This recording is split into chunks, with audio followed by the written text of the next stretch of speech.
Hi, everyone. This is Morgan Lynn here, and this is Ask Me Anything June 2019. I am so excited for today. I don't know about you, but I've been feeling a lot of energy swirling about. And while we're waiting on people to come online and join us with questions, I wanted to share something with you that I've been noticing with my private coaching clients. There's this interesting pattern of conversations that happens every now and then. And when one client after another has this same situation going on, regardless of what their individual circumstances are, I'm noticing patterns as being the space holder for those people. When I see patterns, I get very interested in what's happening in the ether. So I wanted to share with you kind of a phenomenon that humans do when we get nervous, when we're afraid, or when we're worried. We have this survivalist kind of reaction to that outer stimuli that's coming towards us. We typically are in the world and we're thriving and we're doing things and we're rocking and rolling and whatnot. But when something comes into our field and it reacts in a way that causes us stress, fear, or worry, we have a tendency to shrink in on ourselves. So we bring our beautiful auric bubble, our natural state that's usually about, if you were to stretch your arms out on either side, it's about usually arms width length, arms length apart. We close in on ourselves, so we restrict. And you can see it in the animal kingdom too. Whenever animals are afraid, they hunker down and they try to make themselves as small as possible.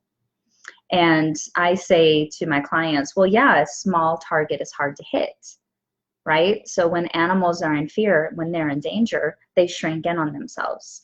Well, we do that too. We just do that more on an energetic level than, actually hiding in the shrubbery because the predator is after us. But that doesn't work for us. And I think we do it so often that we're not even really aware that we do it anymore. I think that it's so common for us to be afraid and to be stressed that we fold it into our normal everyday routine. So I wanted to pause for 5 minutes and offer you maybe just something to ponder. That doesn't work for us. That's not who we are. That's not why we are in the world and we're creating our beauty and we're putting our legacies into the world. We are here to expand and grow and share what we are. But if we're primarily living in the worry and stress, and the fear of, well, what if that thing that we're doing gets rejected? What if they see the ugly parts of me? What if I am not worthy of the love and attention that I'm seeking? Like, there's a lot of psychological, mental thoughts that go along with that process. So we shrink in on ourselves and we close down that radiating beauty that we're trying to put out in the world. So what I want to bring to you is just some awareness games around that. First, we must catch when we're shrinking in on ourselves, right? First, we've got to see it in order to change it. We have to see that we're doing this mechanism. So the first stage is just to pay attention to when you might be feeling tighter.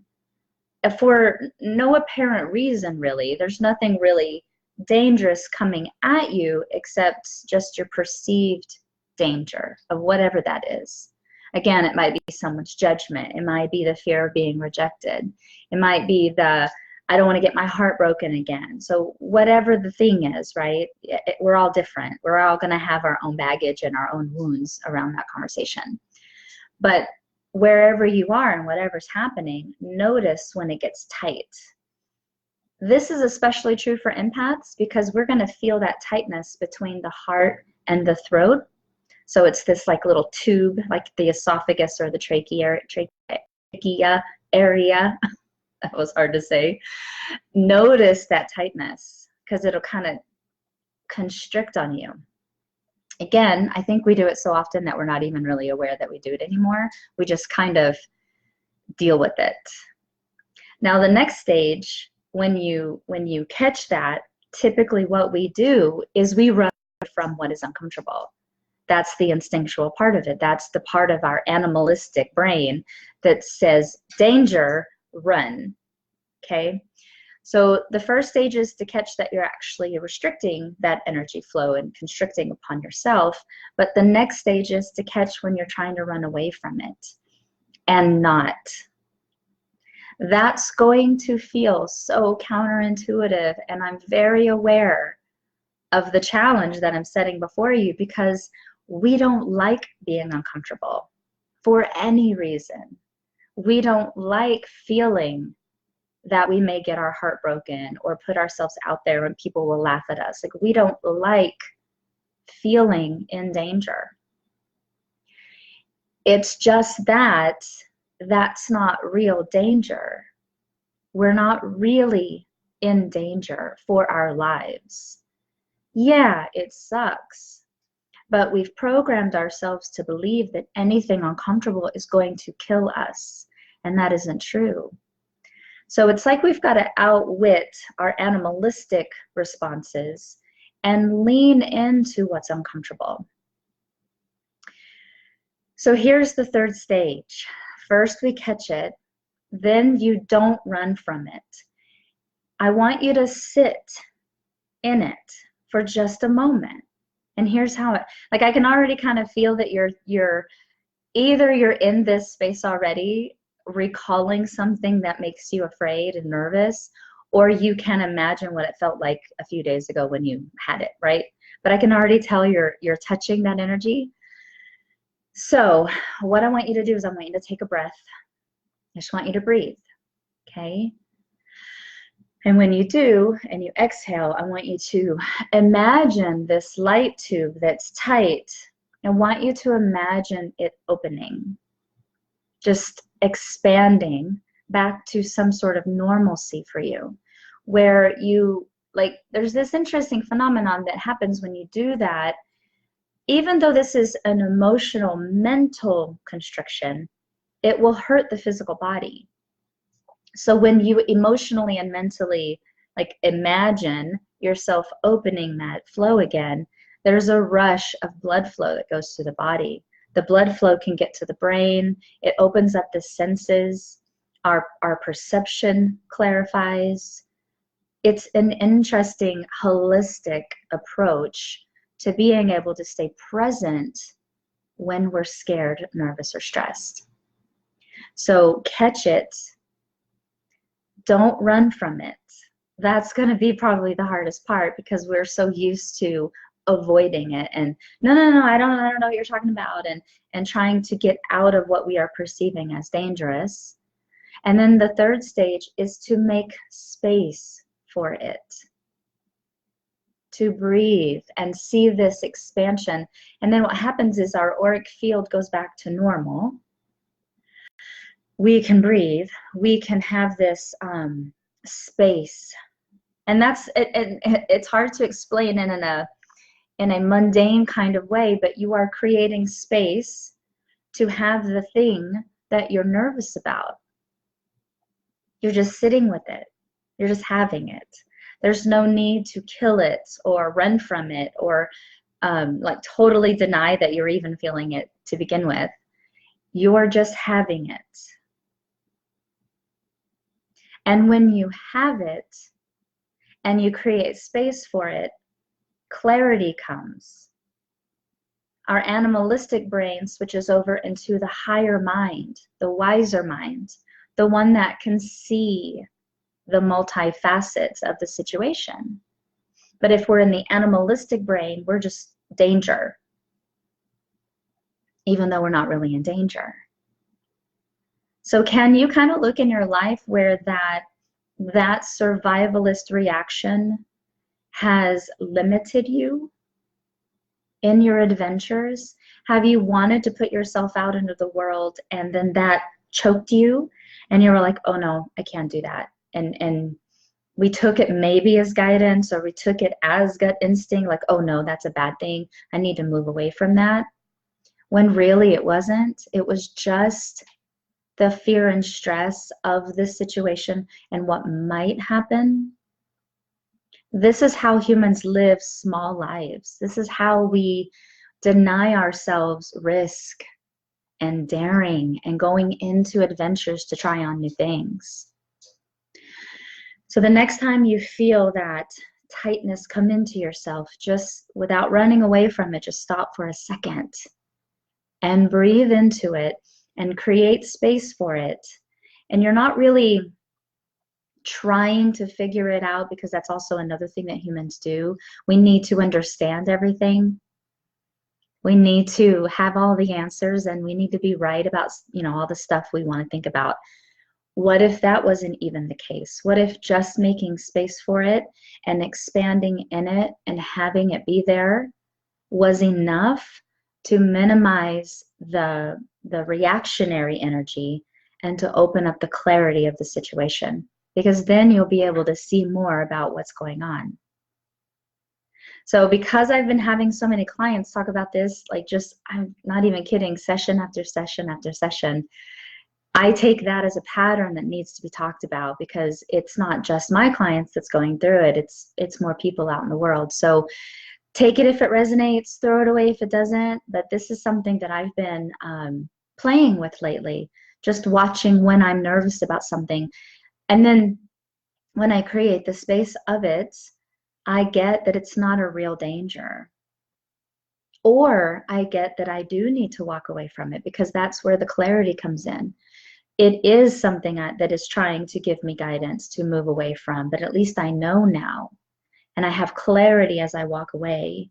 It's not just a knee-jerk reaction of my animalistic brain trying to not die.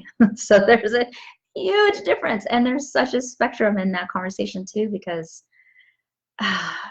what if we walked around completely present and completely clear of our experience? We would be able to make the choices that would actually serve our highest good. That's my goal. That's my theory. Take it, leave it, whatever, but play with it, because I've been noticing a huge shift in my life because I've been playing with that. And I see there are people. Hey, Tony, Anna Michelle, Shiloh. Hey, happy birthday, Shiloh. I heard that you are 17 today. Little girl turning into a woman. Congratulations. Hi, Zena and Susie. Hello, happy Saturday. I'm sorry, Susie Lee. And I hope I'm pronouncing that right. So let me know if I'm not, because I'm all about the vibration of names. And hi, Jimmy.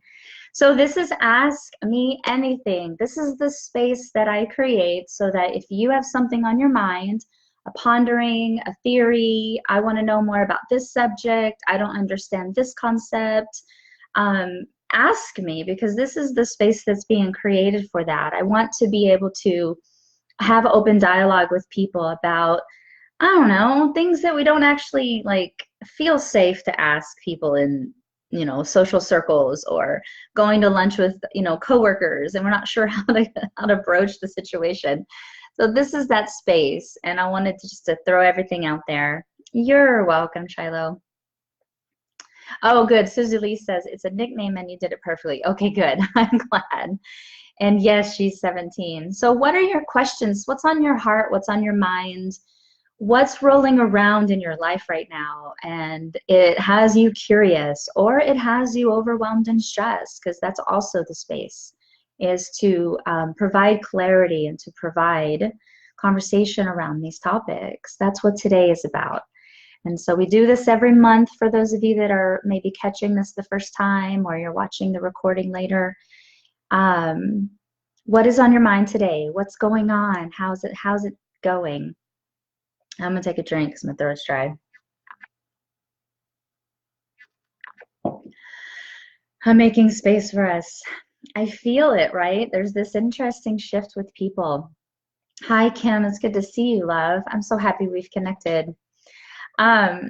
Even being put on the spot causes that reaction. Are you noticing that? Are you noticing when I said, okay, go, what's your questions? There was a restriction right in here. It's not my restriction. I can feel your restriction. So it's an interesting phenomenon. So Susie Lee says, I keep coming awake at 2 a.m. I'm trying to view it as a good thing. Well, and she says, but it's frustrating. Yeah, my husband does this every now and then too, and he might even chime in to the chat. I know that he's online with us, but Sometimes there's a reason. Sometimes it's just the rhythm of your sleep schedule in conjunction with the rhythm of the waves that are coming in. I don't necessarily jump right to that it's a negative thing. I know that horror movies and paranormal shows want us to feel really stressed about, oh my God, it's the witching hour and I wake up every night. And I get that, right? Like it's a shock factor thing for them. But have you asked? Okay, so here's the thing I'm hearing. Have you asked the energy of 2 a.m. why it's waking you up? I've never heard it that way before, so that's interesting. Hey, Laura Love. Ask the energy of 2 a.m. Now here's why that excites me, because I believe, and I might be outing myself as the crazy girl, which, you know, would not be any different than every other day. Everything has a consciousness. Everything has an awareness of itself and how it's playing with the other consciousnesses. So if I can talk to guides, I can talk to anything. If they can talk to me and I can talk to them, why can't I talk to anything else? And the reason I know this to be true is years and years and years ago, I was in a intensive workshop being a participant. And one of our exercises was we were going to talk to the consciousness of money. Our assignment was to pull out any kind of note, 10, 5, $1 bill, right? $20, whatever. Hold it and talk to it and ask it questions in the vein of like, how do I treat you? How do you feel about me? How do you feel like our relationship is going? And I kid you not, that freaking $10 bill answered me. And moved me to tears, because to hear its take on our relationship was embarrassing, I think is a really good word, because I didn't realize at that time I had been abusing that relationship. I wanted it and I would be mad when I didn't have it. And then when I had it, I tried to get rid of it as soon as possible. So there was no honor. There was no gratitude. It was all fear-based of, I want it. Oh God, I have it. I got to get rid of it before somebody takes it from me. So if I can talk to a $10 bill and be completely floored of the answers that came, we can talk to anything. So as my guides are like, yeah, ask 2 a.m. What up? What are you doing? Is there a message? We are wise. We are good. We are so tapped in and we're not giving ourselves credit.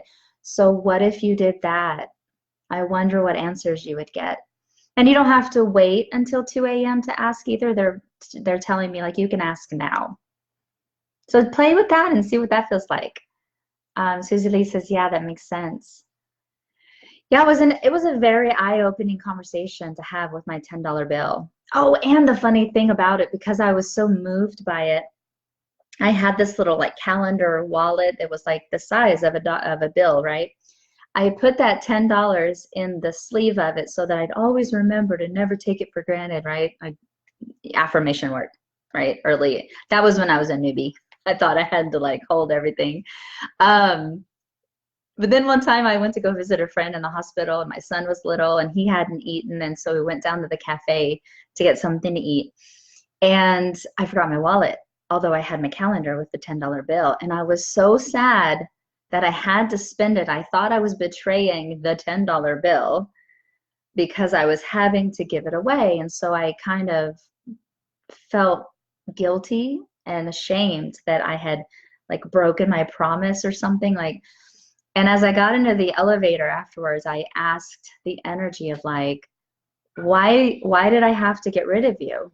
And it was like, silly, you're not supposed to keep me. Just give me away with gratitude. And I'm like, oh, well, that makes sense. So yeah, it's all relationship, right? It's all relationship and how, not what we're doing, but why are we doing it? And that's one of my very favorite conversations. I'm open to more questions. Please throw your questions out. But I want to share with you while we're waiting for that is, it doesn't matter really what we do in the world. We're here for experience. We're here to have it, to eat it, to just, oh, fucking have it, man. We're here to have the experience. We need to be masters at understanding why we're choosing this. Not the big why did this happen? Not that cosmic, what does it mean? I don't mean that. I mean your why, your motive. Do it, but why? Know why.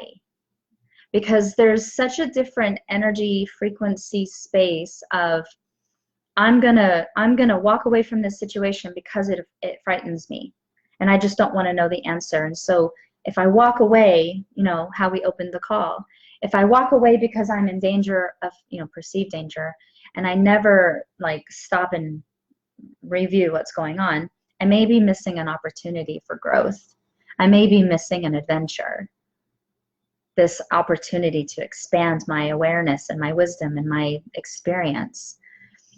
But if I'm walking away because I am present and I feel that this does not align with me, the walking away is the walking away, but it's more important to know why you're walking away, because that's where our wisdom lies. Not lies, it lies to us, but that's where it resides. Because if I'm running away from everything just because I'm afraid, that's a different motive than if I'm walking away because I'm like, no, that doesn't work for me. So motive matters. Motive matters. And it's a really interesting place to play, because then you're living consciously. You're deciding things consciously. Because what if the thing that you are perceiving as dangerous is actually just the next leveling up for you? What if it's the thing that's going to take you to the next level, but all you feel is the fear? And so you'll deny yourself, you'll move away from it because it's dangerous. What if it's the thing you've been asking for? Because I'll be honest with you, typically things that level us up in life are going to be scary. It's the way we've designed it. We fucking love it. We love stretching. We love being uncomfortable. We love moving into places, into the world that we've never been before, and we acclimate, but we like that stretch. So going back again to the beginning of the conversation, that's why that's so important, to let yourself have space to have clarity of whether you should stay or go. That's the place to play. Yeah. Hey, Christy. Hey, Carrie. So Susie says, okay, so I want to open up my adoption papers and recently did a DNA test and found my birth family. Oh, big stuff. I'm a little leery about trying to find out more, but I know maybe I should leave it. Kind of torn. Speaking of motive. Ooh. So I want to be in this space with you about that. So I don't know. I just freaking love these calls because everything just starts pointing to patterns. So take a breath.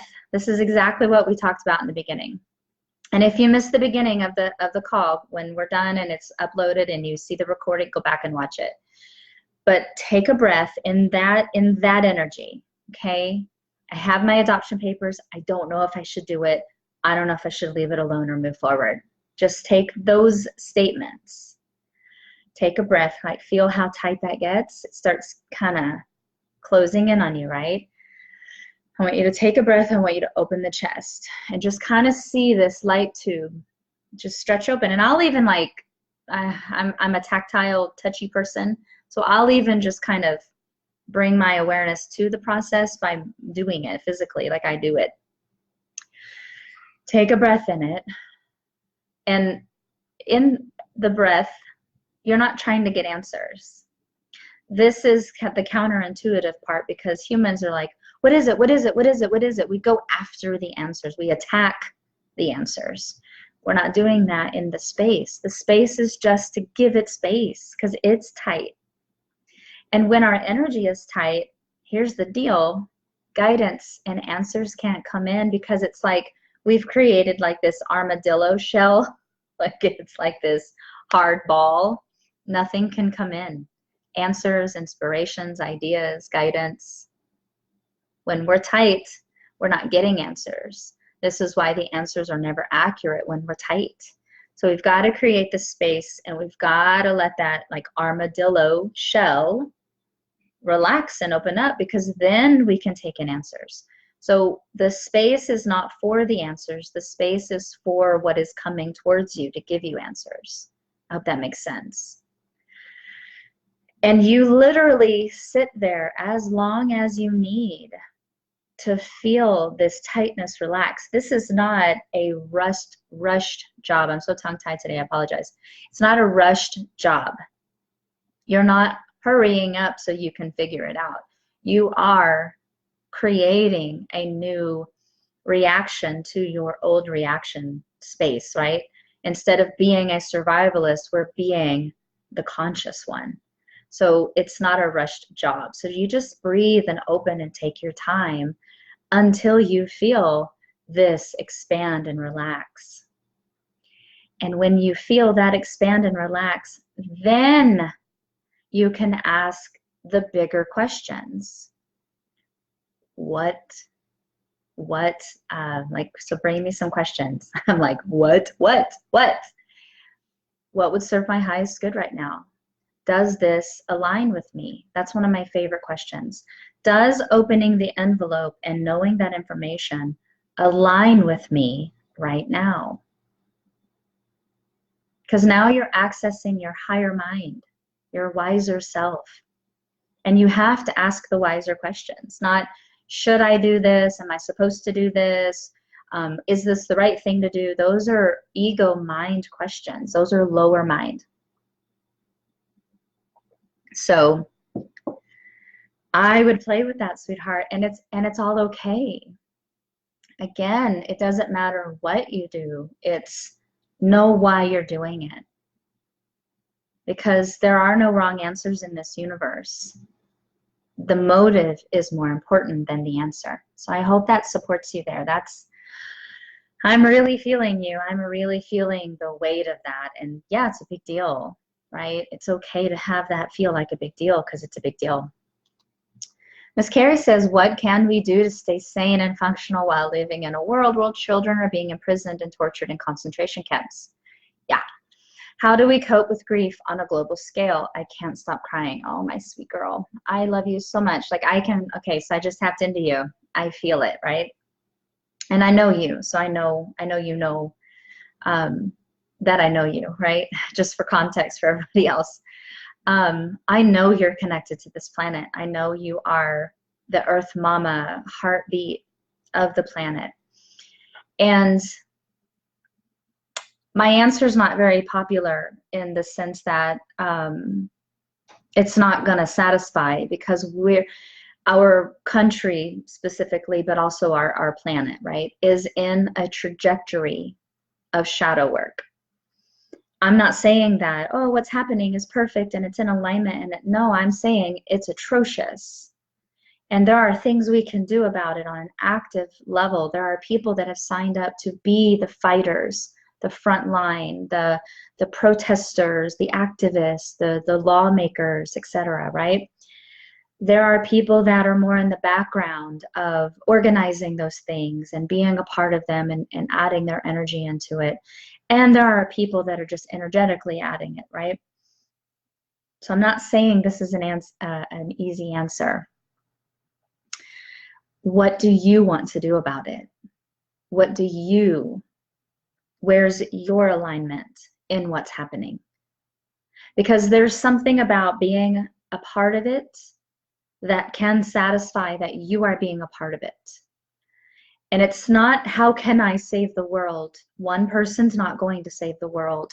But collectively, when we join and we make enough movement and get enough momentum, change occurs.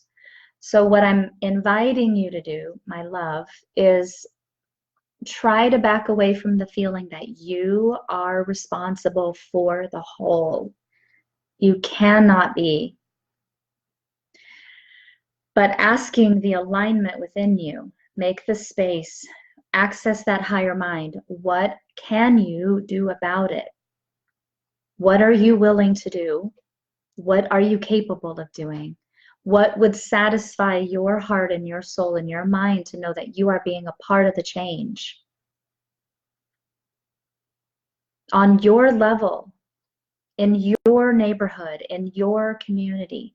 Because I think we look at the crimes and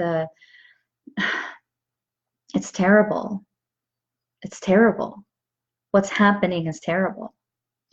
And then we feel, especially empathically, if we're connected to that empath compassion link, we feel responsible that there should be something more we can do. This bigness happens, and then we feel overwhelmed by it because we can't. We can't do it all. But you can do something in your energy field, in your radius of your community, and right? What can you do? How can you support? But you have to ask self, not the big, don't ask the bigness, what can I do to protect you?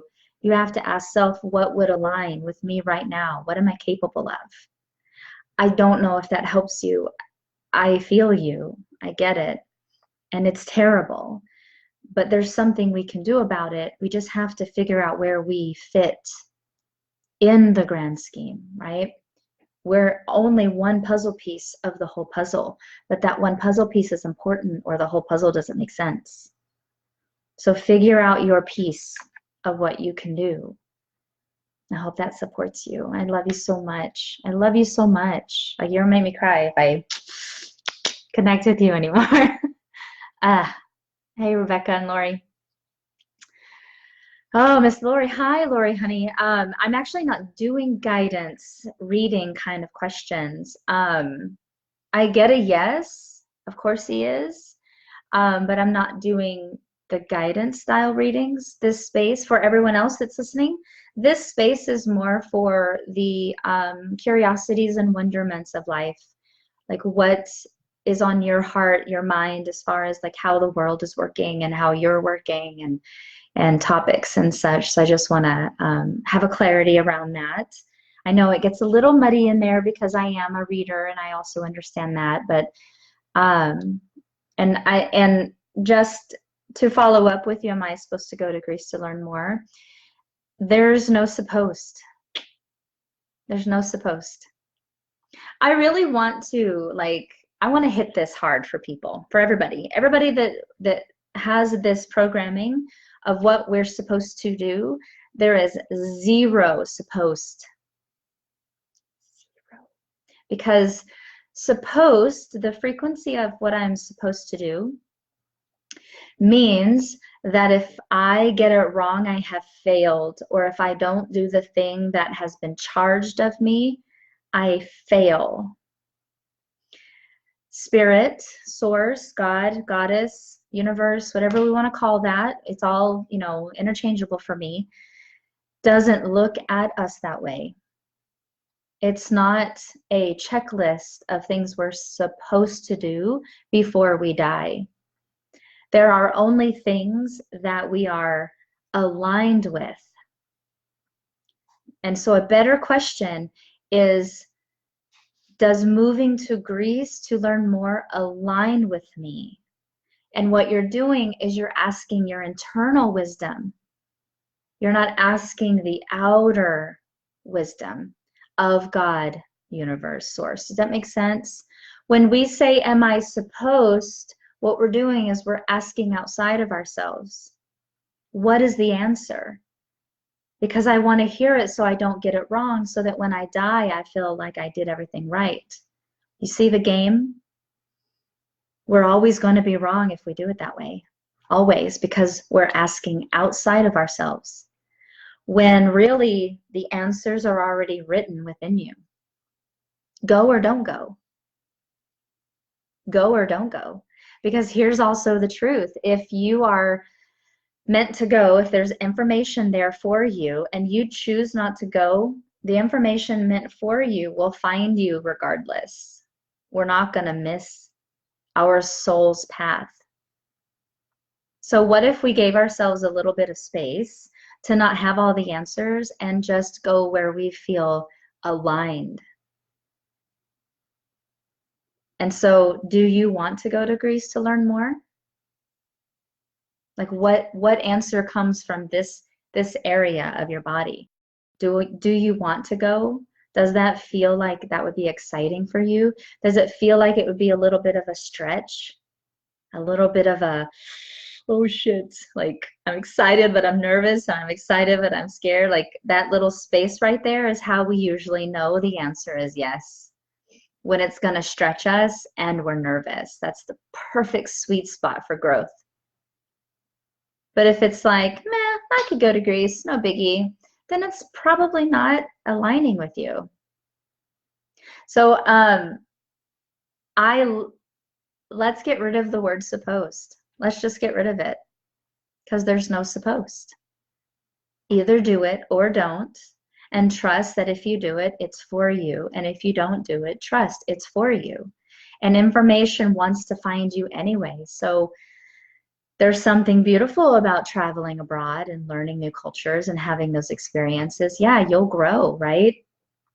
But if the information that is waiting for you is there and you choose not to go, it'll find you. It'll find you in other ways. So yeah, have fun with that. Hey, Rebecca. Hi, honey. Are you traveling right now? Have you arrived? I'm just so curious because you're online now. Hey, Mary. Hey, Samantha. Yeah, you're welcome, Lori. And Carrie says, thank you. I love you so dearly. I appreciate your input. We'll query within. Yeah. It's a weird time for us, right? We have constructed this paradigm on our planet. We thought we put away these things, right? Our history books tell stories of these things that have happened to humanity, human rights, and on and on and on, right? We haven't. We buried them. And if we take the concept of shadow work on an individual level, the things that are within us that we thought we dealt with, like, yay, that was my 5-year-old. Yeah, I dealt with that. That was my mom. Okay, I'm over it. I'm an adult now. But we're noticing how these old things never really go away until we're properly dealing with them. Have you noticed how your triggers come in your face and it's something that happened when you were 7, but now you're 47 and you're like, why am I still dealing with this? Because shadow work is required. We thought we had handled our past traumas, but we didn't. We just pushed them down to survive, just so we could move on. Now take that to a global level where we're individually having to revisit and look at what we thought we put to bed, but didn't really put them to bed. They're unearthing.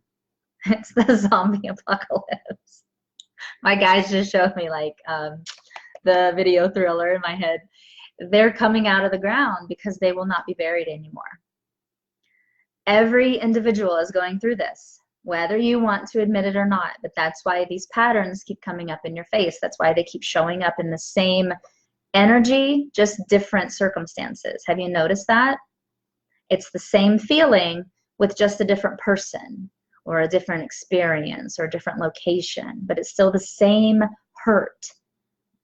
It's because these wounds require wound care. They don't want to be buried anymore.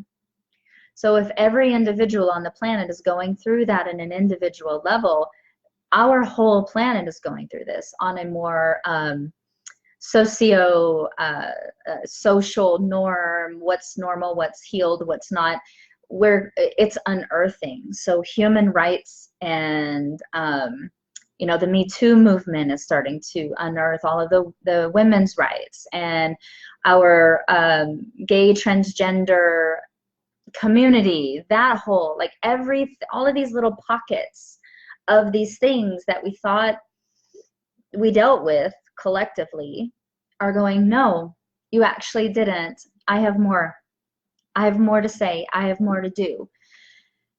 So they're coming up in our faces. And then you have the whole other side of the planet that doesn't want them to come up. This other part of our community who is afraid to look at that because of the atrocities and the crimes and the wounding, and they're trying to bury them back down. We do that. We on an individual do that. These things come up and we're like, oh, no, no, no, no. Let me get distracted. Let me do another painting project. Let me drink another bottle of wine. We're not dealing with this. What you are experiencing on an individual level is what we are experiencing on a planetary level. Until we are willing to look at them on an individual level, meaning your own shadows, but also collectively look at the shadows of our history, we're not going to get past them. So these things are being in our face excruciatingly. They're not going to let us look away. And that's why they're happening, because they are demanding that we look at them. And yet we have this battle between those of us that have the compassion and those that want to hide it again. So you see the battle. But whatever's happening in the world, as within, so without, as above, so below, we have what's going on, a shadow work process within, and we're seeing it in our outer world. So it all mirrors together. It's incredibly woven beautifully. And it sucks, but we've got to get through it. So yeah. Hey, Jesse. So heavy stuff. Yes, heavy, heavy, heavy. Any other questions? Any other things going on? While we're waiting for a couple more questions, I just want to tell you guys, I've got some things coming up. I don't know if you're busy on Thursday, this next coming Thursday, June 27th at 7 p.m. But as most of you know, I am empathic, hence my being able to feel the audience through the TV screen, the computer screen. It's very interesting. I'm wanting to hit that conversation from another level, and I've got a free 90-minute call on Zoom, and I'm calling it The Myths, the Mysteries, and the Misunderstandings. And I'm so excited for this because what I'm going to be doing is I'm going to be taking the top 5 myths of being empathic, of being an empath, debunking them with truth, but then adding a strategy. So the myth is what we believe we have to do, or what we believe we are, or what we believe how it works. But then I'm going to be saying, no, the truth is this. And then we're going to be talking about strategies of how to counteract when we get into those reactionary fields. So we're going to talk about the 5 top myths, and then other discussion and other things going on too. And so I'm excited for that call. I hope you can join it. It's called Empaths, the Myths, Mysteries, and Misunderstandings, blah, blah, blah. You can go to my Embrace Within page, and there is an event for it, and there is a link to register. It's a Zoom call. If you've never used Zoom, it's super easy. At the show time at 7 p.m. Mountain on June 27th, I keep forgetting the date, you just hit the link and it takes you to the thing. And so it's super easy to do either on your tablet, your phone, or your computer. Heads up, if you're going to watch on your tablet or your phone, you have to download the app. But if you're going to watch on your computer, you just need the link. And July 13th and 14th is my Empowered Empath Weekend Intensive here in Boise, Idaho. The following weekend, I have one in Dallas. However, that one is now full. There's no more registration for that weekend. Boise still has some spaces, so if you're in the area or you want to travel, it is in a hotel, so you can stay in that same hotel that the event is located in. That weekend, I'm falling in love with this work so deeply. I have always been an empath, but I didn't always know. And now that I know, and I've been working with my clients and workshop participants and getting their experiences and getting like the systems that we can input, like we don't just have to live with it. And this is the big myth I want to dispel right now is, yes, you're empathic. No, you don't have to deal with it. There are things to put in place that can help you manage the overwhelm, that can help you navigate the world when it gets real dicey. Because that's the thing about empaths. There's a lot of shit going on, and there's a lot of people with a lot of emotions right now. We don't want to be a part of that. So what we do is we hide. We're very good at that. We're very good at just kind of caving ourselves and going away and leaving the world to its, whatever. The problem with that is that we are meant to be a part of it. That's why we were born. We are the bridge for people.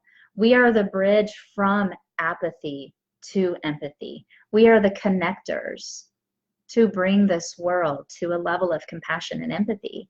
So going back to Carrie's question, we are a part of this process. It's just that we don't know how to navigate it because we don't have the proper tools to be okay with it. So this Empowered Empath Weekend is all about tools. It's all about helping you discern your own energy from the rest of the world, from other people, other environments, other locations, and then being able to keep it clear enough to get in the mix, to be a part of the change, to be a part of what's happening in this world without harming. So you want to get involved? Empaths, this is our time. This is our time. We can't hide anymore. And if we don't learn the skills and we don't step into that power that we have, it'll just always overwhelm and make us sick. So it's math. If we were born to be a part of it, but we don't know how to be a part of it, let's learn how to be a part of it. We weren't born with manuals. So this is the closest thing to a manual that we can have this weekend. July 13th and 14th in Boise. It's gigantic. It's gigantic. I do have plans to take it over into the Washington area next year. I've got other plans to go possibly to the East Coast. If you want me in your city and you feel like there's some possibility that other people would be excited, message me and let me know, because 2020 is going to be a big year for this conversation. I'm hitting it hard. It's time to do it. It's time for me to get in the mix. I've been hiding too long. So if you want to know more about the Empowered Empath, go to the empoweredempath.info. That is going to be the landing page for all locations forever and ever. Amen. So, all right. Any last follow-up questions? Let's see, Jesse. Hank is insisting on watching this. Oh my God, Hanky! Oh, I love him. Yay! You're gonna make me cry. He thinks your name is Morrigan. Well, I just don't stop, baby. More and more and more. So yeah. Okay, let's see. What else? I think we're complete, you guys. Oh, last thing, I did say that the Dallas event for the Empowered Empath is full, but on July 18th, I am going to be doing a Where Spirits Gather gallery, which is just an evening, divine guidance. We do readings, we talk about cool shit, we have fun, we do it in a community set kind of environment. And so if you're interested in that, that is on my page as well. So I want to take a breath. I love these so much, you guys. For those of you that know, way back in the day, I used to do Blog Talk Radio. And I used to get on, and the first few minutes, I would just talk about things that were happening in my environment, like just patterns I noticed. And then we would go into readings, and we'd have a really good time. But I haven't done that in a few years, and I miss it.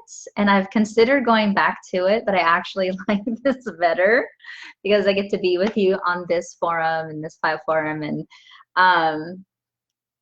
the reason I'm like smiling like an idiot is I'm noticing that structure coming back into my life where patterns occur.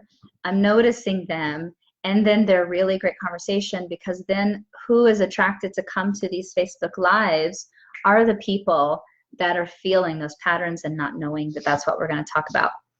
Luca, he's mad that I've been online too long. Cut it out. So if you found yourself here, there's a reason. If you find yourself not feeling moved to come to another one, it means we're talking about something that you're not going to resonate with. Like, there's so much perfection in this tapestry.